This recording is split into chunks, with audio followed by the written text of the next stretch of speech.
Usually I wouldn't entertain good old Fred here, but as you can tell by his inability to put together complete sentences, he has the inability to think critically either, and for some reason thinks that someone is trying to avoid him simply because he is being ignored.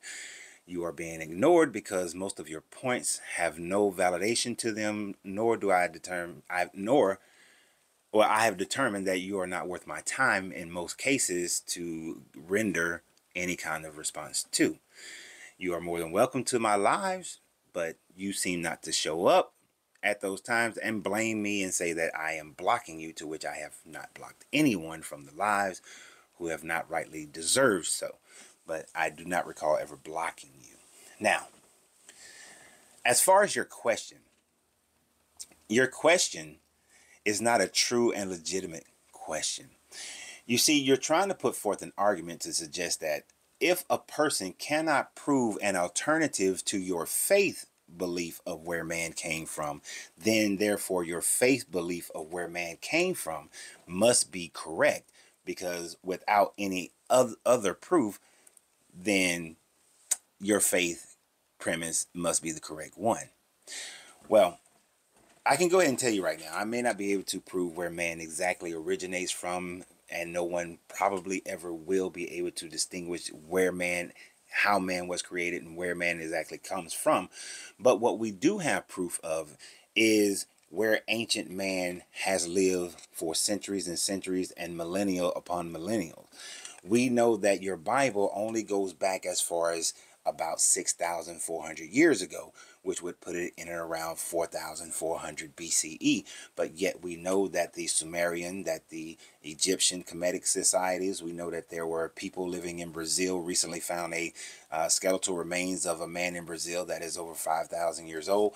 We know that the Chinese civilization had already began back before your Bible story began. We have archaeology that demonstrates that the societies of man has been around for much longer than the scale of your Bible.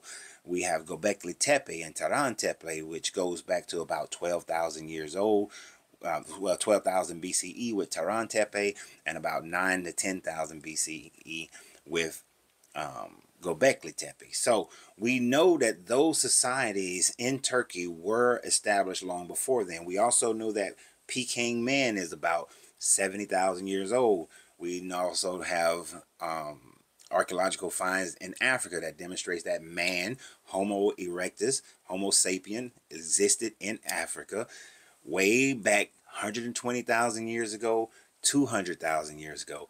And we can see the migration of man from Africa to Asia, and actually back to Africa, and then throughout other parts of the world. So although you cannot tell exactly where man originated from and exactly how man was created, what we can prove is that in comparison to your faith belief in your Bible, that man has existed much longer than the scale of your Bible, that the earth and the universe has existed much longer than your Bible. Now, if I were to take the argument a bit further and we look at how your Bible describes creation, your Bible describes creation as the earth being created first, and then the stars being created, and then the sun and the moon, when we know through science that the earth was created after the stars and after the sun, which is a star.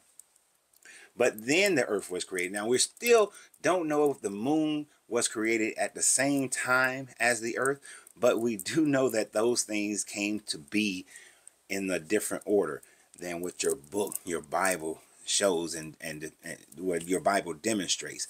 So we know that even your Genesis 1 story and Genesis 2 story does not match up to science. So therefore your belief in your faith is invalid, which is why I don't waste my time answering most of your questions, because this is not a good question to actually ask, because you already know the answer and you're not going to come to my side, and it is not my duty, nor am I trying to get you to come to my side. Be happy where you are. Live your life where you are. Enjoy where you are. Why allow the anxiety of dealing with a person like me when you are perfectly happy being the person that you are? Stay in your lane and enjoy the bounty of your life around you. I do it every day, which is why I don't pay attention to most of your comments or most anybody else's comments that are just laughably ignorant, arrogant, angry, mad, faith-based, because it has nothing to do with me.